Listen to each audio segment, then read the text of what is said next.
ఏ భాషలకు కేంద్ర ప్రభుత్వం క్లాసికల్ లాంగ్వేజ్ హోదాను అందించింది? Answer is A Marathi, Pali, Prakritam, Assami మరియు బెంగాలీ. ఇటీవల ఆల్పైన్ హిమనీనదాలు కరగడం వల్ల ఏ రెండు దేశాలు తమ జాతీయ సరిహద్దులను పునర్నిర్మించుకున్నాయి? ఇటలీ మరియు స్విట్జర్లాండ్. బయోడైవర్సిటీ 2024 కోసము మిడోరీ ప్రైజ్ ఎవరికి లభించింది?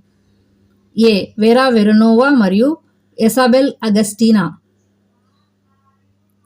హలారీ గాడిదలు భారతదేశంలో ఏ ప్రాంతంలో ఎక్కువగా కనిపిస్తాయి? గుజరాత్. Next question.